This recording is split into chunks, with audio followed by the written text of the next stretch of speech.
सब देखने और सुनने वालों की खिदमत में मोहब्बत भरा सलाम। पाकिस्तान के मतलब आए दिन ऐसे मामला सामने आते हैं कि जहाँ पे अफ़सोस भी होता है, शर्मिंदगी भी होती है और कई दफ़ा ये भी सोच में आ जाता है कि क्या आज के जो इंसान हैं, वो इतने गिरे हुए हैं, उनके अल्फाज इतने गिर चुके हैं, उनका म्यार ज़िंदगी इतना गिरा हुआ है और ना उन्हें तमीज़ है, ना तहज़ीब है, ना बात करने का पता। एक तस्वीर आप देख रहे हैं शुरू में, ये चुन्योट की कोई साहब है, इनकी तस्वीर है, इनकी असल में मेरे पास वीडियो है, मगर मैं सुनाना नहीं चाहता क्योंकि वो वीडियो अगर मैं आपको सुनाऊँगा, तो ये बंदा जो है, इसकी जो अंदर की गंदगी है, उसका आपको पता तो चलेगा, मगर क्योंकि हमारे चैनल पे इस तरह के अल्फाज इस्तेमाल नहीं किए जाते। लेकिन जो इसका थोड़ा-सा खुलासा मैं इशारतन आपको बता दूँगा कि किस माहौल में तरबियत हुई होती है इंसान की और किस ख़ानदान से तल्लुक़ होता है। किन वालिदैन ने अपनी औलाद को जिन्होंने पैदा किया होता है, किन हालात में उनकी तरबियत की होती है या वालिदैन की तरबियत किस हाल में हुई होती है। ये साहब चिन्योट से तल्लुक़ है जिस तरह मैंने आपको बताया और ये धमकियाँ दे रही है अहमदियों को। इनकी जो वीडियो सोशल मीडिया पे मुझे मिली और उसमें कुछ ऐसे लोगों के नाम ले रही हैं कि फ़लाँ लोगों के उनका जब नाम लेते हैं तो अहमदी जो है उन पे ये गुज़रती है, उनकी ख़वातीन पे ये मसाइल पैदा हो जाते हैं। नहायत ही गंदा और गलीज़ गंदे और गलीज़ अल्फाज इस्तेमाल किए गए। अब इस बंदे की किस माहौल में तरबियत हुई है, कहाँ पे ये पला पड़ा है, अगर आप इसकी वीडियो देख लें तो आपको पता चल जाएगा, मुझे बताने की ज़रूरत नहीं पड़ेगी। ये जी धमकी ये लगाई जा रही थी कि जो इनकी मसाजिद पे वो तो और अल्फाज में बोल रहा था, मैं मुनासिब नहीं समझता वो अल्फाज बोलने। उनसे ये जो मनार हैं अगर ना गिराएँगे तो हम फिर ये करेंगे, हम वो करेंगे, जो तरीक़ाकार है और तरीक़े लबैक का ले आएँगे, ख़त्म नबूवत का ले आएँगे और फिर हम मिलकर एक रैली निकालेंगे। तो इस तरह की धमकियाँ दी जा रही थी। ये मैं इसलिए आपको बता रहा हूँ कि पाकिस्तान का जो इस वक़्त इनके ख़्याल में सबसे बड़ा मसला है, वो यही है कि जो मसाजिद पे मनार हैं या कोई वहाँ पे कलमा पढ़ रहा है या किसी ने कलमा लिखा हुआ है, वो है पाकिस्तान का इस वक़्त सबसे बड़ा मसला। पिछले दिनों एक कब्रिस्तान की वीडियो मेरे सामने आई थी, वो जिन्होंने कलमा तोड़ा मुझे लगता है उनको कलमा पढ़ना भी नहीं आ रहा था। वजह मैं बताता हूँ, वो कलमा जो कत्वे पे लिखा हुआ था, उसको नीचे गिरा के चले गए।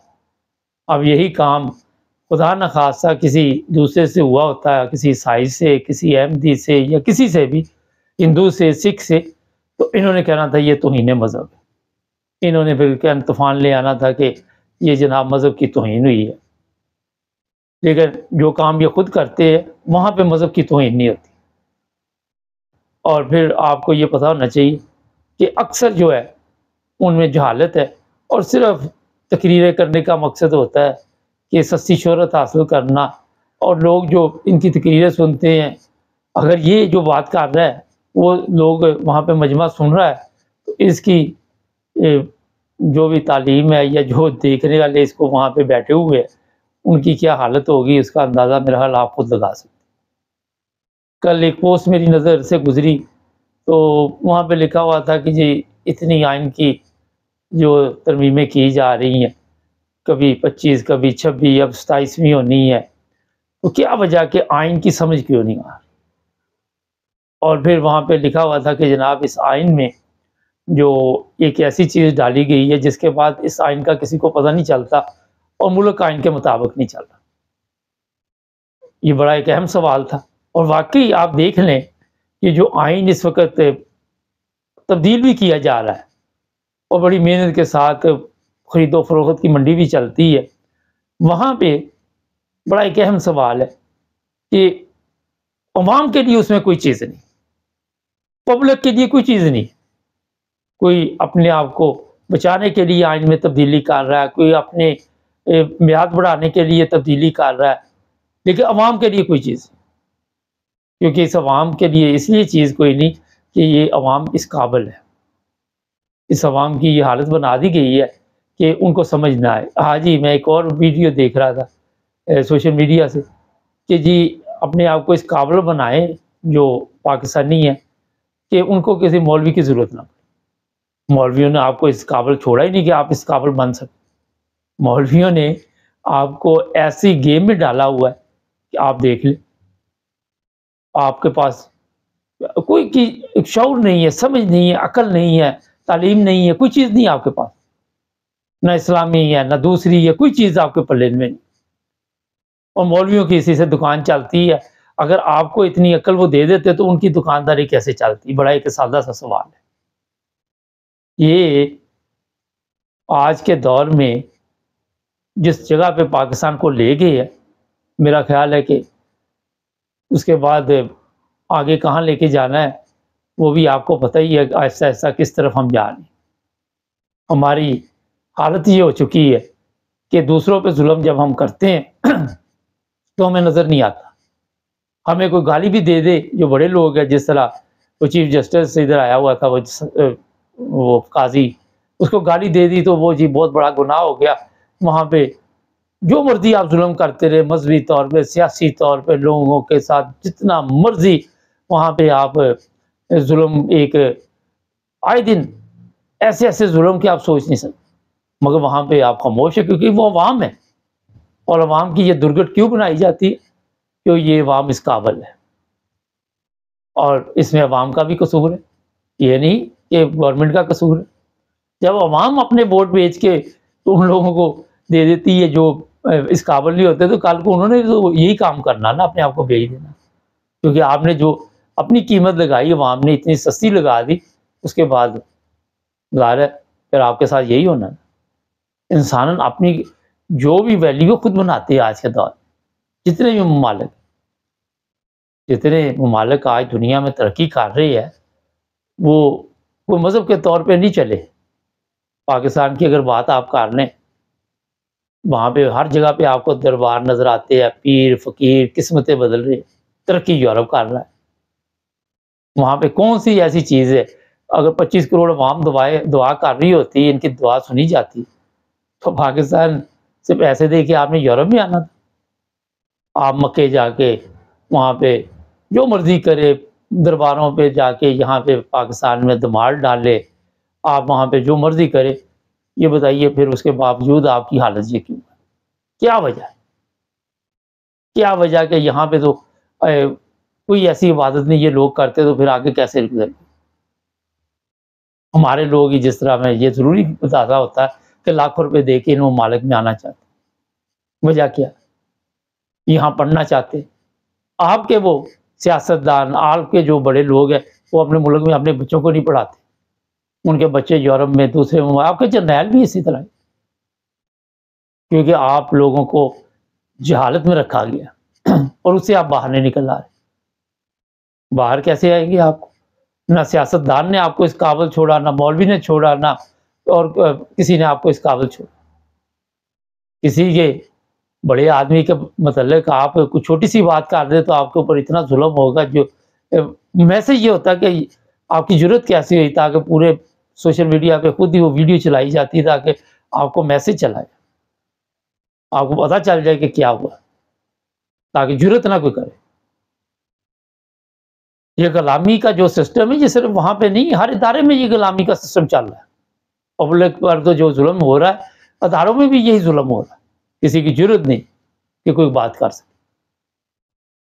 वजह ये कि आप इसी में खुश रहते हैं कि कभी किसी अहमदी को धमकी दे दी, किसी जिस तरह आप किसी को अपनी तरफ से ये समझ रहे हैं कि वो कमज़ोर है, उसको मैं जो मर्ज़ी धमकी दूँ, कल को आपकी जब कमबख्ती आती तो वो ताकतवर आपको पकड़ के फिर जिस तरह मर्ज़ी ज़लील और रुसवा करता। और मज़हब के नाम पे जिन लोगों ने भी आज तक पाकिस्तान में सियासत की, अक्सर का जो अंजाम है वो आप सबके लिए। वजह ये थी कि वो खुद उसका मज़हब के मुताबिक ज़िंदगी नहीं गुज़ार रहे, जो मज़हब उन्होंने इख्तियार किया। 25 करोड़ या 20 करोड़ मुसलमान आप बताइए कि पाकिस्तान में रहते, और फैसला एक हिंदू कर दे तो वो ठीक होता है, तो आपके जजों के फैसले ठीक नहीं होते। आज मैं देख रहा था, वो साहब किसी और को कह रहे थे फलां काफिर। इसके अलावा आपके पास कोई चीज़ नहीं, कोई ऐसी चीज़ नहीं आपके पास।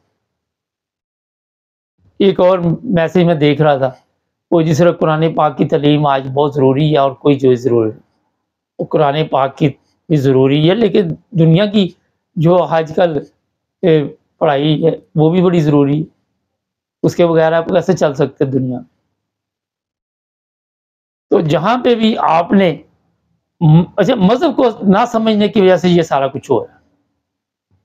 मज़हब को ना जब आप समझेंगे तो फिर आप, और जब आपके पास समझ ही नहीं, अक्ल ही नहीं, फिर जो जिस तरह के ये साहब है, इस तरह के लोग जो है वो फिर आके जो मर्जी कहते रहे, क्योंकि वो कहते हैं सबसे सुकून में वही बंदा है जिसके पास अक्ल नहीं है, दिमाग नहीं, क्योंकि उसने ना सोचना ना बोलना, और उसकी बोलने से पता चल जाता है कि उसकी तरबियत किस माहौल में हुई।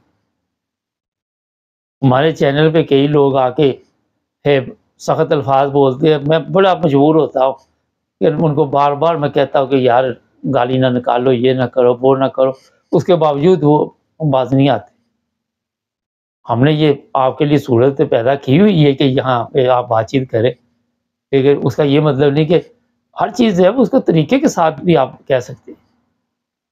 अभी ये सबसे बड़ा जी प्रॉब्लम बना हुआ है इस वक्त इंग्लैंड में, काजी फायजी सब हमला जो किया, उस पर नवाज शरीफ भी बयान दे रहा है, दूसरे भी दे रहे। अब नवाज शरीफ से बंदा पूछे कि आपके ऊपर भी तो हमला हुआ है, ये जो अगर इसने अच्छे फैसले किए होते जज ने, तो लोग इसको, मेरा ख्याल है कि इज्जत की निगाह से देखते, इज्जत देते, इस्तकबाल के लिए जाते, इसके हक में नारे लगाते। तो सबसे पहले करतूतें ठीक होनी चाहिए। जब करतूत ठीक नहीं, और आप चाहते हैं जी करतूत हमारी ठीक ना हो और हम जो मर्जी करते हैं।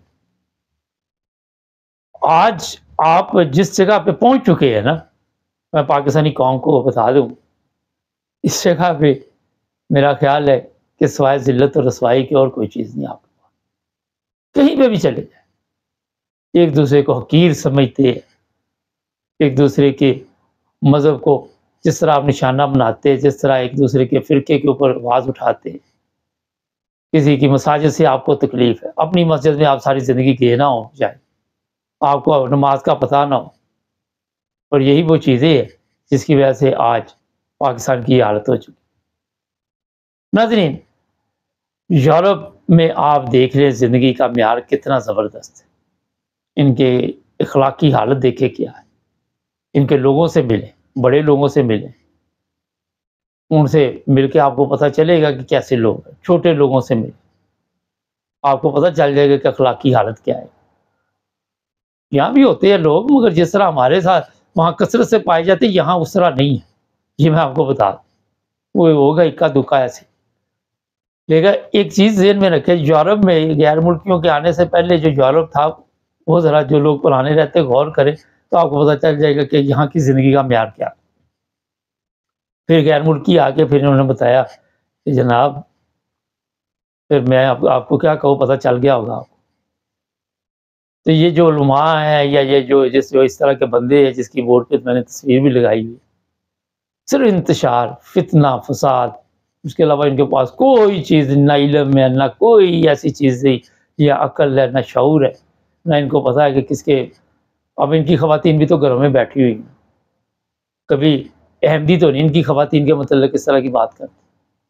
मैंने तो नहीं कभी सुना कि जो ख़वातीन आपके घरों में बैठी हैं वो इस तरह की कोई बात है अहमदियों की तरफ से आई। तो यहाँ से आपको पता चल जाता है कि क्या फ़र्क है। तो सबसे पहले जो माँ की गोद है, पहले तो माँ का पता होना चाहिए कि उसकी गोद, तो बाद की बात है कि वो किस माहौल में उसकी ज़िंदगी गुजरी है, पली बड़ी। नहायत अफसोसनाक वाक़यात है।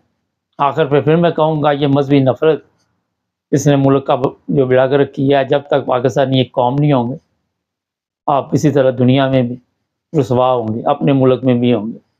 चैनल को सब्सक्राइब कर ले, जुड़े रहें हमारे साथ। सब देखने और सुनने वालों की खिदमत में मोहब्बत भरा सलाम। इरफान अहमद खान साहब हमारे साथ है। ईरान के साथ मामला क्या चल रहे हैं, पाकिस्तान में PIA के कहाँ तक बातचीत पहुंची है? खास पहले ईरान पे बताइए क्या हुआ है, कौंसलेट बंद कर दिए यहाँ से? देखिए, ईरान और पाकिस्तान, ईरान और जर्मनी के तल्लुकात एक ज़माने में तो बहुत ही ज़्यादा मजबूत और बड़े अच्छे तजारती तल्लुकात थे इनके। जी। लेकिन जब से पाबंदियाँ लगी हैं ईरान के बाद, तो ज़ाहिर है फिर वो यूरोपीय यूनियन उसकी पाबंदी करती रही है, तो आहिस्ता-आहिस्ता तल्लुकात इनके आपस में सिमटते रहे हैं। फिर ये है कि ईरान की जो पॉलिसी है इसराइल के मुतालिक, उसमें ज़ाहिर है कि जर्मनी के लिए मुश्किल हो गया है कि ईरान का साथ दे। ईरान ने जो कुछ इन्होंने यहूदियों के साथ किया हुआ है, जर्मनी ने ये बहुत खास रियायतें देते हैं इसराइल को और यहूदियों को, और उन पॉलिसीज के पाबंद हैं जिनमें यहूदियों को थोड़ी सी सपोर्ट मिलती हो। तो इस लिहाज से ईरान के साथ इसके तल्लुकात जो हैं वो पीछे हटते गए, और हत्ता कि जब से ये मुल्ला लोग आए हैं, इनके साथ तो बिल्कुल ही तल्लुकात जो है वो सर्दमहरी का शिकार हैं। एक ज़माना ये था कि भाई जो जर्मन बैंक है वो हाथ से कर्जे दिया करते थे ईरान के इंडस्ट्रियलिस्ट को कि वो अपनी इंडस्ट्री लगाएं, जर्मन मशीनरी वगैरह खरीदें। मैं खुद एक ज़माने में इससे मुंसलिक रहा कि वो याद एक हुआ करता था टेक्सटाइल इंजीनियर, और वो जो कार्ल मायर है, जर्मनी की कंपनी जो निटिंग मशीनें बनाती है, उसका वो एजेंट था ईरान के लिए। उसको बहुत शानदार यहाँ उसने दफ्तर खोला हुआ था, और वो कर्जे अरेंज करता था बैंकों से, और वो ये चाहता था कि पाकिस्तान को भी निटिंग मशीनें जो है वो सप्लाई करें मगरिब में। और उस जमाने में बड़ी कोशिश की थी, और कोई जर्मन बैंक जो है वो पाकिस्तानी इंडस्ट्रियलिस्ट को कर्जा देने पर तैयार नहीं था, जबकि जर्मनों को वो हाथ से कर्जा देते थे, और उस जमाने में बड़ी जर्मन इंडस्ट्री जो है वो ईरान मुंतकिल हुई। लेकिन अब हालात ऐसे सियासी सूरत हाल की वजह से ऐसे हो गए कि ईरान और जर्मनी के दरमियान सर्दमहरी का शिकार है। कल जो जर्मन वज़ीर ख़ारिजा है उसने प्रेस कॉन्फ्रेंस करके ये बताया है कि भाई जो जर्मन शहरी, जो ईरानी आज़ाद जर्मन शहरी, जो बेसिकली ईरानी था लेकिन 1969 से यहाँ जर्मनी में आ गया हुआ था, जर्मन नेशनल था, वो अमेरिका में जाके शिफ्ट हो गया था, अमेरिका में रहता था, लेकिन नेशनैलिटी उसने भी ईरानी रखी हुई थी। उसको इन्होंने दुबई बुला के और वहां से उसको अगवा करके लेके गए हैं ईरान में, और ईरान में उसके खिलाफ मुकदमा चला के तो 28 अक्टूबर को उसको फांसी दी है कि भाई ये इसने मुल्क से गद्दारी की है। और उसके जवाब में ईरान ने कल आप जर्मनी के अंदर जो उसके 8 कॉन्सर्ट्स हैं उनको बंद कर दिया है, और ईरान के सफीर को भी वापस भेज दिया है, और अपना सफीर भी वहां से वापस बुला लिया है।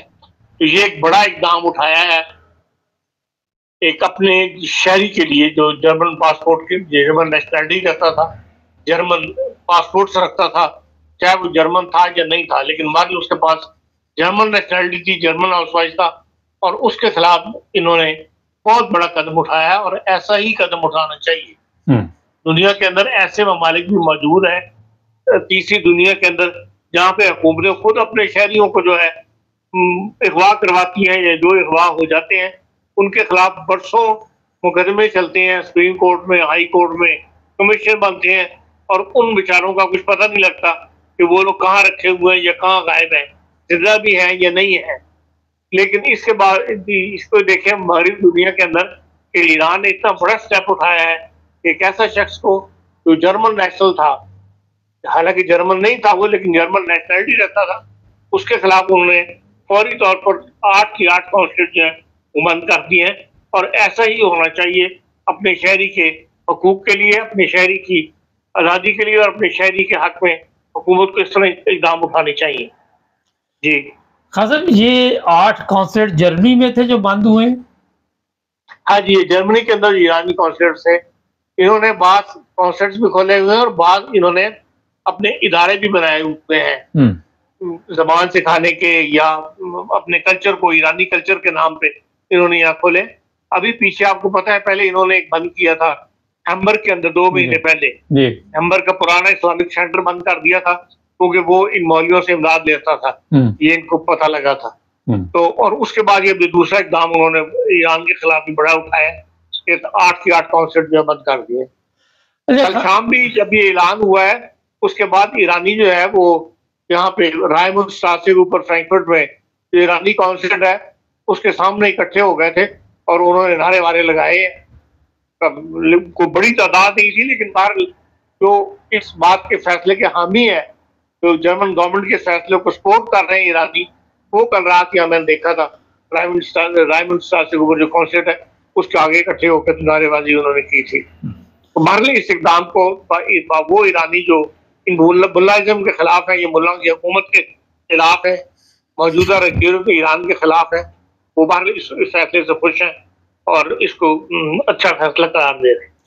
आपने बड़ी ज़बरदस्त बात की कि जो लोग अपने शहरियों की कदर कीमत जानते हैं, इससे पहले कनाडा और इंडिया के तल्लुकात भी इसी वजह से आप सबके इल्म में है कि ख़त्म हो चुके हैं इस वक्त, तो वैल्यू अपनी खुद इंसान बनाते हैं।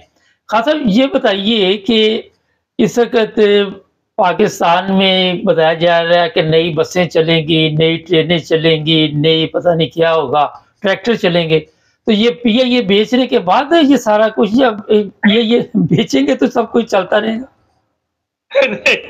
पीआईए ने क्या बिकना है, उसको तो बेचारी की इन्होंने 85 अरब मांगे थे और वो 10 अरब देने को तैयार नहीं है, 10 अरब से ऊपर को बोली नहीं लगी।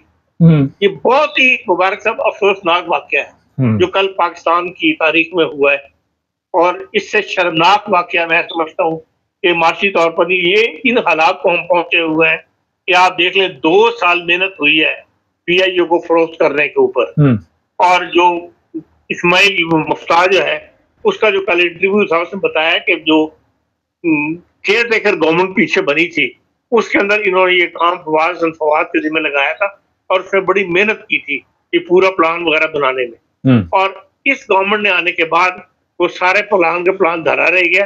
इन्होंने सियासी लोगों ने अपने मामला भी इसमें चलाए हैं।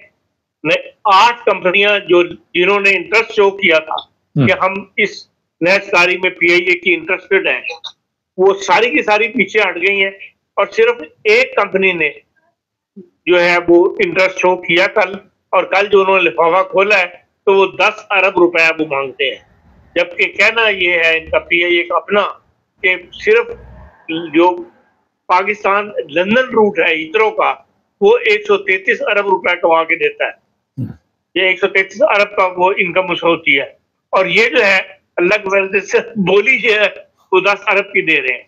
तो वो उन्होंने बोली रिजेक्ट कर दी है और यही कहा है कि भाई सारे के सारा प्रोसीजर जो अब तक हुआ था वो सब फेल हो गया है, और पीआईए जो है अब एक नए मतलब या तो नई बोली लगाई जाएगी, नया सिस्टम बनाया जाएगा, नए तारीख के लिए हमें जैसे डे 1 से जो काम होता है वो दोबारा से करना पड़ेगा। लेकिन सवाल ये है कि इस वक्त कोई इनसे पूछे, कोई अदालत इनसे पूछे, या कोई अवाम तो इस चीज पे बेखबर रहते हैं, उनको इतनी समझ नहीं होती कि 8 कंपनियां जिन्होंने इंटरेस्ट शो किया था खरीदने में, वो भी तो वो सब कुछ जानती थी कि पीआईए किन हालात से गुजर रही है, पीआईए पे कर्जा क्या है, सारी रिपोर्ट्स तैयार होने के बाद उन्होंने इंटरेस्ट शो किया था। अब वो क्यों पीछे हट गई, इसके पीछे कोई ना कोई स्टोरी होगी जो 2-4 दिन के अंदर बाहर आ जाएगी। कहा यह जा रहा है बात जराई की तरफ से कि 2 लेफ्टिनेंट जनरल हैं जिन्होंने इस रिटायर्ड लेफ्टिनेंट जनरल के नाम भी आए हैं जिन्होंने इस बोली में शामिल होने की, जिन्होंने ये बोली लगाई है, वो इस रियल एस्टेट का इनसे एविएशन से कोई ताल्लुक नहीं है, लेकिन उन्होंने रियल एस्टेट का काम करते हैं, जमीनों की खरीदो फरोख्त का, ये जो आजकल पाकिस्तान में स्कीमें चली हुई है कि भाई तामीराती स्कीमें बना के तो बेचते हैं वो, तो उसमें वो इंटरेस्ट वो काम कर रहे हैं, और उन्होंने ये वाहिद थे जिन्होंने ये बोली दी है, और वो सिर्फ 10 अरब रुपए की दी है, और नजर ये आता है कि ये 10 अरब रुपए में हुकूमत भेज देगी कि पीआईए से जान छुड़ाना जो है वो इस वक्त मसला बना हुआ है। 110 अरब रुपया हुकूमत को हर साल देने पड़ते हैं, तो वो 110 तो बनेंगे। अभी ये सिर्फ 60% शेयर बेचे हैं, 40% शेयर जो है वो जब नहीं अपने हुकूमत के पास ही रहेंगे।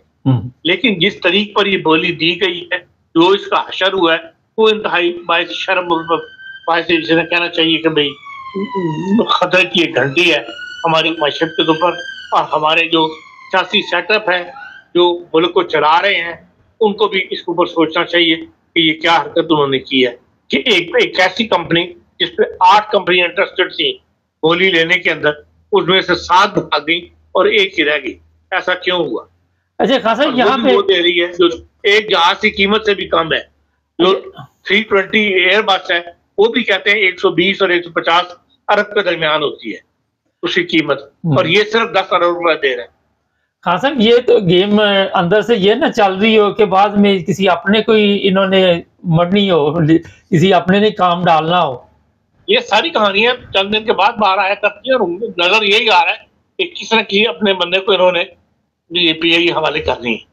यही है। अच्छा खान साहब ये बताइए कि काजी साहब के ऊपर जी जिन्होंने आवाजें लगाई यहाँ पे, उनके शनाख्ती कार्ड पासपोर्ट जो हैं वो बंद कर दिए जाएंगे, कैंसिल कर दिए जाएंगे, क्या वजह है कि वो उस वीडियो में जिन लोगों को उर्दू बोलते आपने सुना होगा वो सारे पता लगता है कि वो वहीं की पैदाइश है, बरतानिया की पैदाइश है, वो बरतानी नेशनल है, पाकिस्तानी नेशनल नहीं है।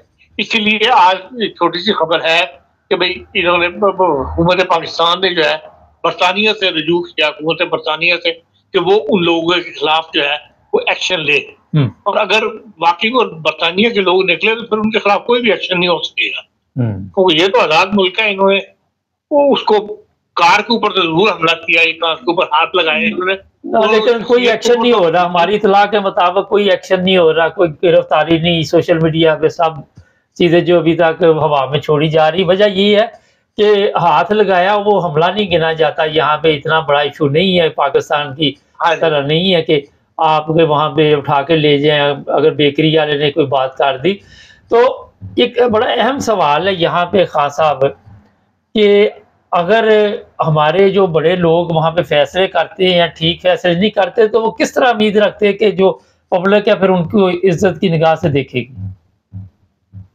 यही देखा ना मसला है कि भाई बात को फौरी तौर पर अगर एक्शन को कर रहा है फौरी तौर पर हुकूमती रद्द अमल देना जरूरी समझती है। अगर हुकूमत का सरकारी तौर पर ऐलान नहीं होता लेकिन जो सरकार में बैठे हुए लोग हैं वो फौरी तौर पर रिएक्शन अपना शो करना शुरू कर देते हैं, जो जरूरी नहीं होता। पहले इसकी तहकीक होनी चाहिए थी कि हाँ भाई वाकया कहाँ हुआ है, वाकये की नौयत क्या है। एक सोशल मीडिया पे चलने वाली फिल्म के ऊपर लोगों ने फटाफट जो है वो अपना हुकूमती सरकार जराए ने, और जिसमें पाकिस्तान हाई कमीशन भी इन्वॉल्व हो गया, वजारत खारजा का जो नुमाइंदा है, जो तर्जुमान है, वो भी नुमाइंदा उसके ऊपर तबसरे करने लग पड़ा। इसके से इक़दाम करने से मुल्क को साबित होता है कि भाई हमारी इंतजामिया बहुत कमजोर है। अच्छा खासा सवाल ये था कि ये पहले तो हम नहीं सुनते थे इतने सालों से कि शनाख्ती कार्ड ब्लॉक कर दो, इनकी नेशनलिटी खत्म कर दो, इनके पासपोर्ट खत्म। अब क्या इतना बड़ा इशू बन गया पाकिस्तान? ये सिर्फ फौरी, वो मैं कह रहा हूँ रद्दमल के तौर पे जवाब है। किसी की नेशनलिटी कैंसिल करना या रोकना इतना आसान नहीं होता। जो बंदा जिस मुल्क में पैदा हुआ है, आप सिवाय किसी हर चीज कानून का मातहत है ना, या तो कोई गद्दारी आप साबित करें कि इसने गद्दारी की है तो इसलिए हम इसका मंसूख कर रहे हैं, इस मुल्क के खिलाफ से इकदाम उठाए हैं। सिर्फ हमला करने से या किसी के खिलाफ अल्फाज ऐसे बोलने से, बदतहजीबी की जबान बोलने से ऊपर तो ये नहीं होता कि आप किसी की नेशनलिटी कैंसिल कर दें। ये तो सिर्फ फौरी रद्द अमल के तौर पे उन्होंने जवाब दिया। आपकी बात दुरुस्त है खान साहब, जिम्मेदार आदमी को ऐसे बात करने से पहले इंक्वायरी करनी चाहिए। आखिर पे आखिरी सवाल, अमेरिका के इलेक्शन क्या देख रहे हैं, क्या निकलने वाला वहां पे जी? देखिए बज़ाहिर तो यही नजर आता है कि भाई जो ट्रंप है वो उसके जीतने के इम्कान ज्यादा है। अब हम तो अमेरिका में नहीं बैठे, जो हम देख रहे हैं अखबारात में, ये टीवी वगैरह पे, उससे यही अंदाजा होता है। लेकिन यूरोपीय यूनियन के पास अभी तक बयानात ऐसे ही आ रहे हैं कि वो जो है डेमोक्रेटिक खातून को सपोर्ट कर रहे हैं। यूरोप नहीं चाहता, यूरोपीय यूनियन नहीं चाहती कि ट्रम्प जो है वो जीत सके। लेकिन अब 2 दिन और इंतजार कर ले, पता लग जाए। बाहर यही नजर आता है कि ट्रम्प की पोजीशन बेहतर है। बहुत शुक्रिया खान साहब। नाज़रीन, अभी जिस तरह ईरान जर्मनी के बारे में खान साहब ने आपको बताया, ये होती है अपने शहरियों की जो आप कह सकते गवर्नमेंट की नज़र में इज्जत। हमारी तरह नहीं है ये जी वो इसने ये कर दिया, इसकी नेशनलिटी खत्म कर दो, बोंगियाँ मारनी आके। तो यहाँ से आपको पता चल गया होगा कि जो लोग मुल्क चला रहे हैं वो उनके नज़दीक पीआईए, ये बहुत बड़ा एक गेम डाली जा रही पीआईए किसी अपने बंदे को देने के लिए अंदर ही अंदर जो भी कुछ चल रहा है वो पता चल जाएगा। क्योंकि ऐलान तो ये हो रहे थे कि बड़ी तरक्की कर रहा पाकिस्तान, अब पता नहीं 10 अरब में बेच के क्या तरक्की होगी। चैनल को सब्सक्राइब कर लें और मिलते हैं एक नए प्रोग्राम में, जुड़े रहें हमारे साथ।